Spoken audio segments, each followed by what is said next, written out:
Hello, my name is Tara Brabazon and I'm the Dean of Graduate Research at Flinders University, and I'd like to welcome you to this Vlog 15. And the title of Vlog 15 is Where Will I Work? Education Cities.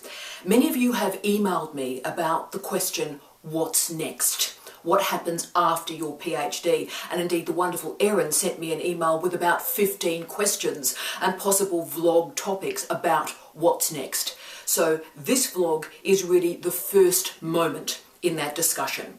We're going to explore the nature of work, working and cities. The overwhelming majority of universities are in cities. There's a diversity of universities and there's diversity of cities. And so we're going to explore that diversity and the potential of that diversity for you today. So I want to have a really honest conversation with you about your future and your future workplace. This is a professional vlog, but it is also asking you to think about your personal goals and how that inflects and informs your future professional life. The place of work matters a great deal because it is the framework for your scholarship, the framework for your teaching, the framework for your research. And my first full-time academic post took me out of Australia and I travelled to Wellington in Aotearoa, New Zealand. It was for a one-year academic contract, particularly a teaching contract.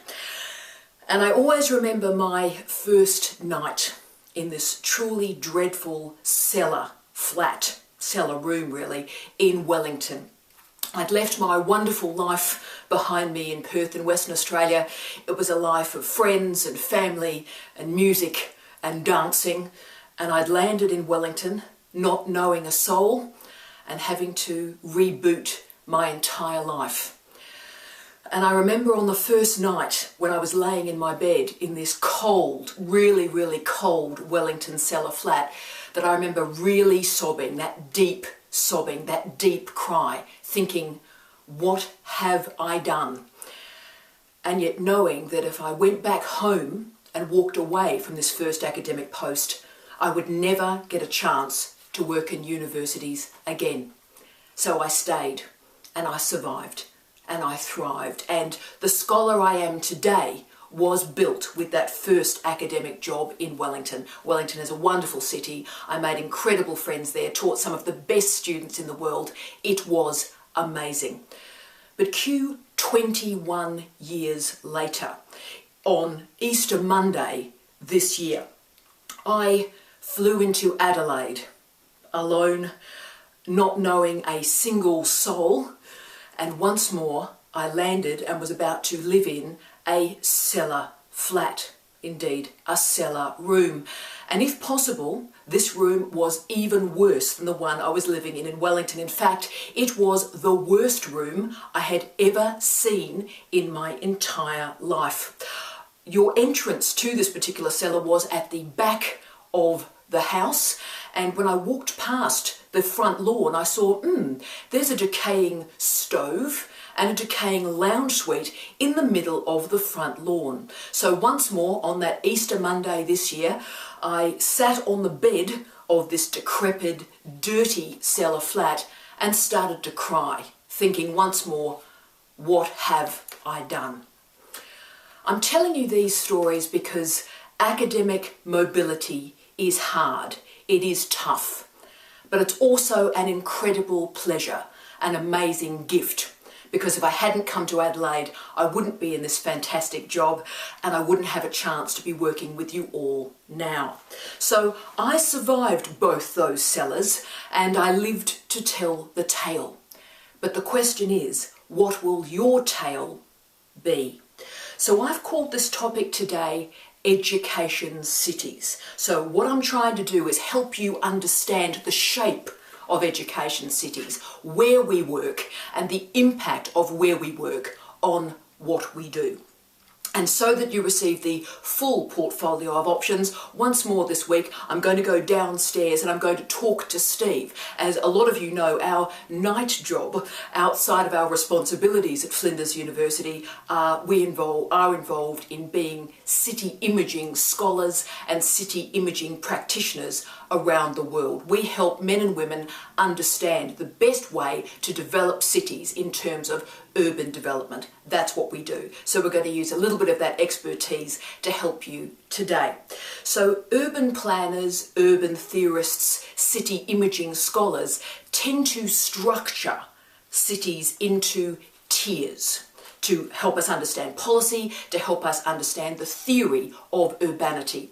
And so those tiers through which we think about cities are global cities, second-tier cities, and third-tier cities. So think of them very much as tiers. Global, second-tier, third-tier. Global cities, most famously studied by the wonderful scholar Saskia Sassen, are globalizing cities, and they're categorized by sameness. So finance capital, stock markets exist in those places, and so do the corporation headquarters for these international firms. So we're talking about Sydney, we're talking about New York, London, Mumbai, Tokyo, Beijing. So people and money move between these places, and they also tend to be, tragically, the focus of terrorism as well. When terrorism events happen, they tend to be in these global cities. Now also, a lot of universities exist in these cities. Between 10 and 20 universities exist in each global city. So there are plenty of academic posts in London and in Sydney, but there are a lot of problems that you confront when you're living in these areas. So for example, real estate is incredibly expensive, transportation, it's very difficult to get around, and infrastructure can often be quite decrepit. They're also very competitive to attain posts, so a lot of scholars want to work in London. So it's quite competitive to get a post, and therefore quite difficult to help your spouse gain a post in those cities. Second-tier cities are the non-capital city in nation states, and they're defined relationally in response to global cities. So we're talking about Melbourne, Manchester, Alexandria, Perth, Adelaide, Osaka. These cities gain the advantage through aggregation of services. So particularly for health, particularly for education, we also see a diverse workforce. This means they're of a size whereby if you need to see a doctor, you can. If you want to put your children into schools, there is a diversity of schools in which you can place them. There's also a range of employment opportunities both inside and outside the university system. Second-tier cities tend to have between 3 and 5 universities within them. So we haven't got the range of universities that we find in global cities, for example, but you do tend to see that staff move between the universities in second-tier cities. And we see that a lot in Australia, not only in Adelaide, but also in Brisbane and also in Perth. Second-tier cities also display spikes in fame, such as Liverpool and the Beatles, Manchester and Acid House, Seattle and grunge. Transportation is often pretty good, and commuting times are often excellent as well because it's a suburban life. So you can live in a suburb that is adjacent to the university. So when I was working at Murdoch University in Perth, I literally lived across the way. I crossed one street to get to work. Similarly in Adelaide, I am 10 minutes away from the university. So it's quite good. It's a good lifestyle. Let's move therefore to third-tier cities. These are small cities and large towns. They are deeply neglected in the research literature. Event management in tourism tends to talk about them, and I particularly would like to log the work of David Bell and Mark Jane. They are the great scholars of the third tier city. But they are invisible in so much of the urban literature, and there is a reason for that. Not only are they small, but they're also deeply troubled. They're often called edgelands, and all sorts of problems are emerging in these third-tier cities. They confront, most importantly, a lack of stable and diverse employment.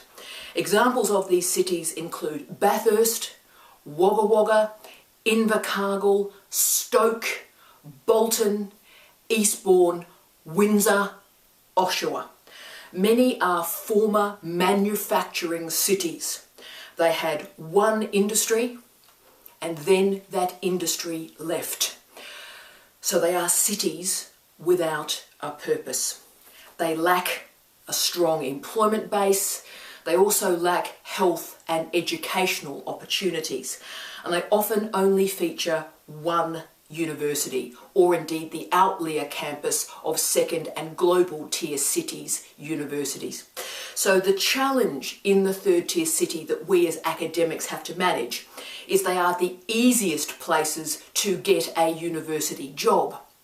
But if that job, if that contract runs out, then you're going to have to leave that city and go somewhere else because there's not a diversity of employment. So the advantages are an ease of employment through a lack of competition, really cheap real estate, and a greater ability for your spouse to get a job both inside and outside the university. So as you can see, cities really matter to us. As academics, they are our workplace. They are the context for our research and the context for our teaching. So where do you want to live? Where do you want to work? Let's go downstairs and talk to Steve and help you evaluate your future options. Hi again, Steve. Hi again, Tara. Right, well today we're talking about cities and universities and possible employment for our students out there. So, are you ready to go? I am. Now, you and I have worked through a diversity of cities, some of the best cities in the world, some of the worst cities in the world, and some of the best universities in the world, and indeed some of the worst universities in the world. So why does a city matter to a university and to university academics? I think there's a particular connection now between cities, especially global cities, and globalization. I think in the past you would talk about university cities. You know, people talked in the 50s about university cities, Oxford or whatever. But actually, as higher education has expanded in all countries, the actual issue is not so much to do with university and the city, it's to do with what's happening in globalisation and the city. And globalisation, as we sit in the ruins of the Australian electoral system this morning, is actually everywhere. There is a real issue to do with what globalisation is doing and how people around the world are connected to it. And I think it's particularly to do with that the city is important as far as education, particularly higher education, is concerned. So do you think, therefore, that I just introduced to the students the city modelling, the global second tier and third tier. Do you think the differences between the universities and between the cities, that the differences are contracting, do you think? Yeah, I think so, yes. Globalisation is having all sorts of effects, and globalisation and higher education are having all sorts of effects, and that's one of them. Right. Well, what I want to do now is go to those cities that are at the cusp or the edge of globalisation, and particularly talk about third-tier cities. Now, you and I have recently worked in third-tier cities in the United Kingdom, in Canada, and in Australia. So what do you see as the great strength in working in a university in these small cities and large towns? Well, your idea of education cities is very important here, I think, and you've done a lot of research into that. Your concept of education cities is really important.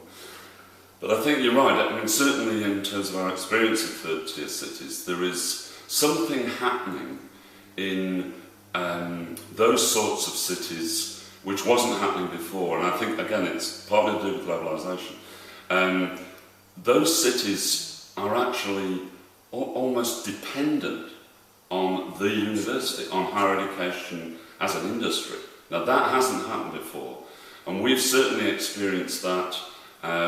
We've seen it with our own undergraduate students, but particularly postgrad students. People who wouldn't necessarily have gone to these cities in the past have now new opportunities because they are education cities. Exactly, and also one of the strengths I think is because it is a small environment, and particularly we found this in Bathurst, but also in Bolton, also in Oshawa, you have a much more direct link with, say, local government. So we had in Bathurst a direct link with the Mayor of Bathurst and directly informed and inflected creative industries and tourism policy in that city. So it's easier to make those sort of relationships, isn't it? Yes, it is, and I was really surprised, I must admit, that we, certainly in Bathurst we were able to develop that, but I think in other cities of similar size, you are actually able to, if you've got expertise in a particular area, city cultures is one, that we were able to sell ourselves as. And also sport, leisure as well. Absolutely, including those things, you are actually able to have a direct relationship to local government. That proved to be an excellent part of our time at Charles Sturt University, and our postgrads really benefited from that. Very well said. We're now going to get to the very negative part of this conversation, because these small cities are confronting extraordinary challenges to their economic and social structures. So what do you think are the problems in these small cities and these large towns, particularly loving that a lot of our PhD students watching this vlog may end up, in fact probably will end up, in their first job getting it in a small city? Yeah, I think the downside is that because these sorts of cities are so dependent on the higher education industry, if things go wrong there, then there is no base outside of it. And we saw that to some extent in Bathurst most recently, where there was starting to be a decline in the university and higher education industry, partly because of government policy, but also for other reasons as well. And the precariousness of that relationship between the city and the university is really manifest in those cities. I think that it creates opportunities, but it also creates the problems. And I think as, I would argue, globalisation really starts to go into reverse, you're going to have more and more problems of precariousness in those sorts of cities. So I think you have to be pretty prepared to move on if necessary, both as academics and as postgraduates. It's not going to stay the same. Very powerful. The volatility, I think Steve has captured really well there.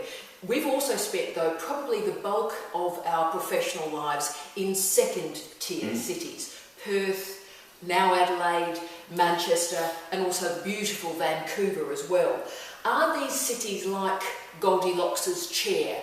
Not too big, not too small, but just right? I personally think so, and I'm not trying to sell myself to Adelaide just because we're here now, but I do think it's quite interesting that whereas I found a city like Sydney, where we were connected to for the last 4 years, although 4 hours drive away, actually for all sorts of reasons a problem. I worked well, I think, in other global cities, but I didn't really get on in Sydney.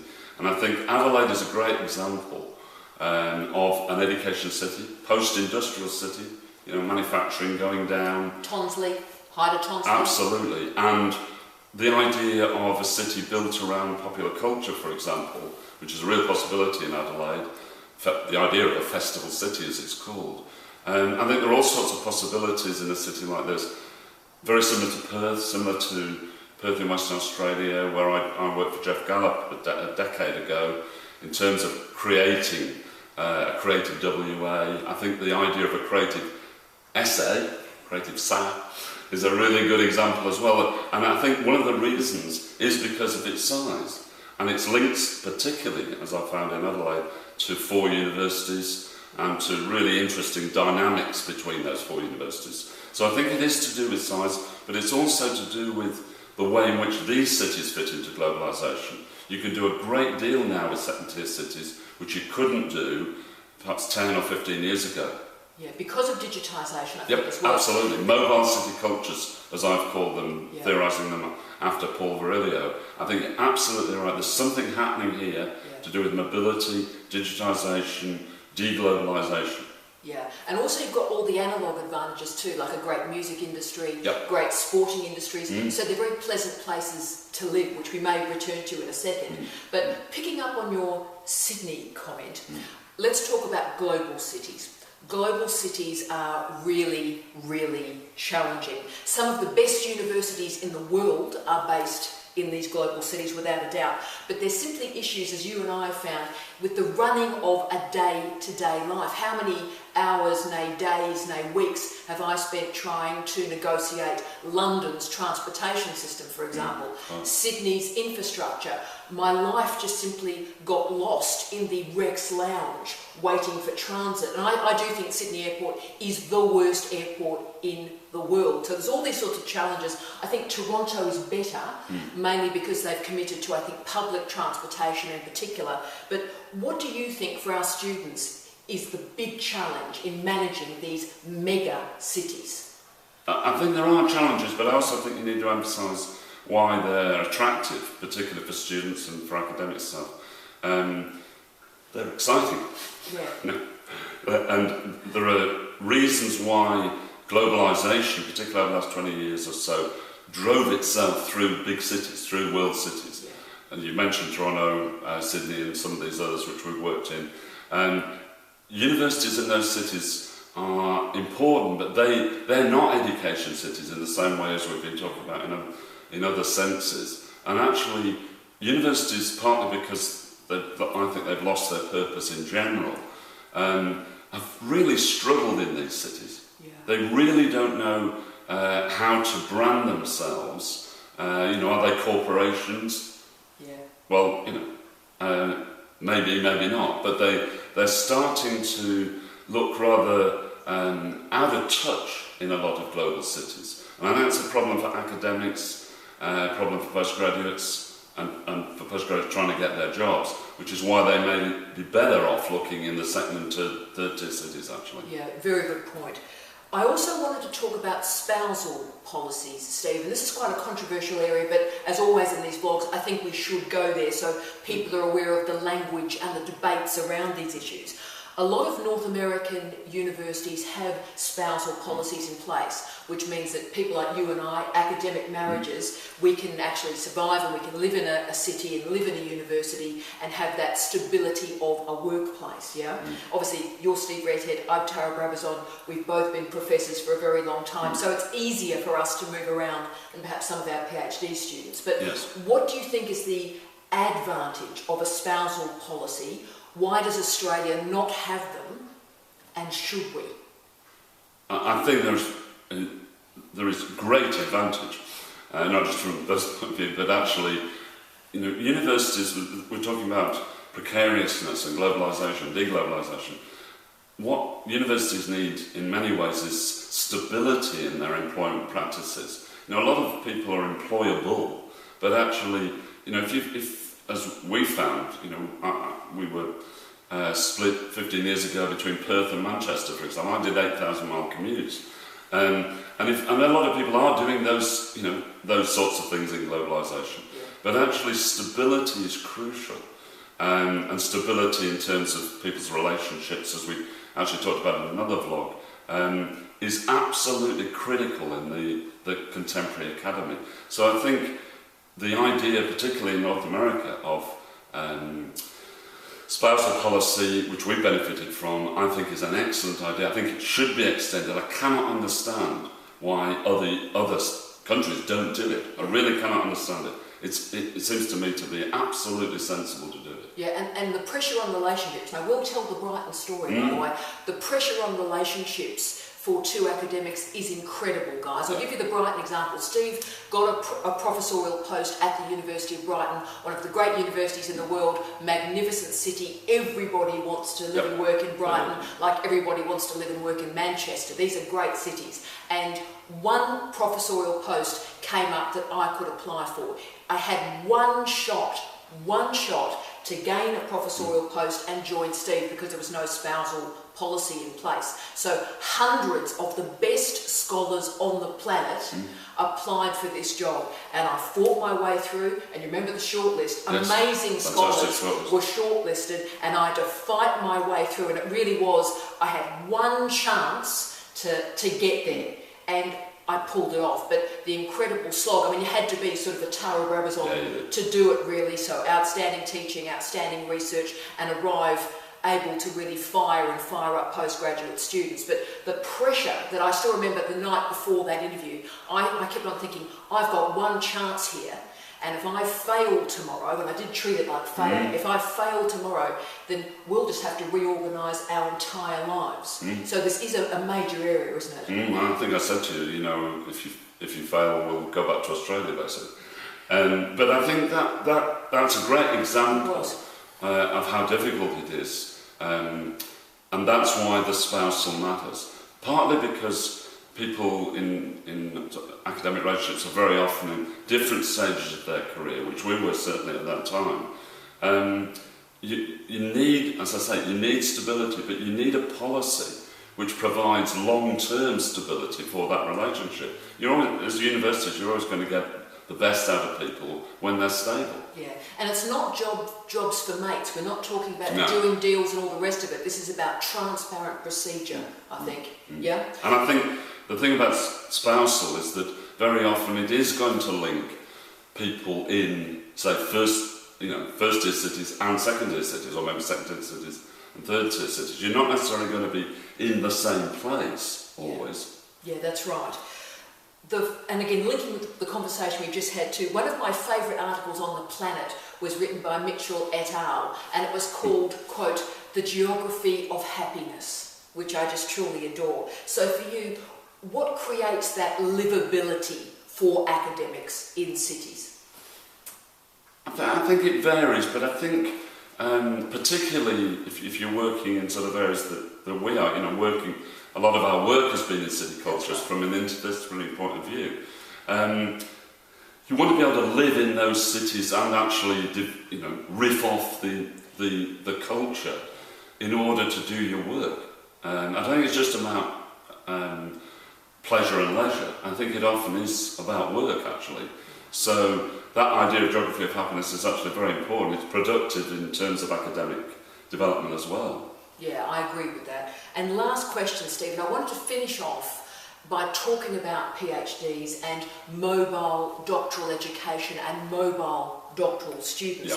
3 of our PhD students live in third-tier cities. So we've got Mark in Port Macquarie, we've got the wonderful Mick in the Napa Valley, and we've got Anne in Dubbo. And we should do a shout out to all our dear friends in Dubbo. We miss you very much, we love you very much. But we supervise those students in third-tier cities from Adelaide, from the second-tier city, via weekly meetings through Skype. So how do you think doctoral education and doctoral supervision is transforming via digitisation that's linking up these second-tier cities with the third-tier cities? Yeah, I think it is. I've experienced that through Skype and how important that has been to basically shrink time and space. And that's really what I was thinking about when I was developing that idea of mobile city cultures, which was originally from the work of Paul Virilio, but I kind of overdubbed it. And I think what I'm experiencing now in those sorts of supervision, I've also got supervisions in first-tier cities like Toronto, for example, but the interesting thing about the way we're doing it now is that you've got the hub of, say, Adelaide as a city, Flinders as a university, but we're able to bring in people from the third-tier cities, our postgraduate students, as if they were here. I really don't think there's a difference anymore. And that is creating really interesting ways of supervision and teaching and so on. but actually providing them a community. It's mobile city cultures in that sense. It's actually not the case that they feel divorced or alienated from it, and their work is actually being transformed through that. Yes. I think it's really important that we keep going with that. And I remember Mark, particularly from Port Macquarie, said to us he feels like he's part of something bigger. He always said an opportunity that would not have been available to him in Port Macquarie is now available. So noting that, of course, Flinders has great relationships with Alice Springs and also with Darwin, this is incredibly important, I think. We're displacing place. We are. So I want to thank Steve so much for this conversation. Erin, I hope this was useful to you, thinking about work, thinking about education, and thinking about cities. So Steve, if you're happy, you and I will do one more session next week, addressing something I've talked about in a few of these vlogs, and that is the nature of the toxic workplace. So because it's such a negative, upsetting and distressing topic, I will drag you into that topic with me. So ladies and gentlemen, I hope this has been a useful discussion for you. I hope you have a fantastic week, and as always, I wish you love, light and peace. Thank you, Steve. Thank you. And take care, everyone. Bye-bye. Bye.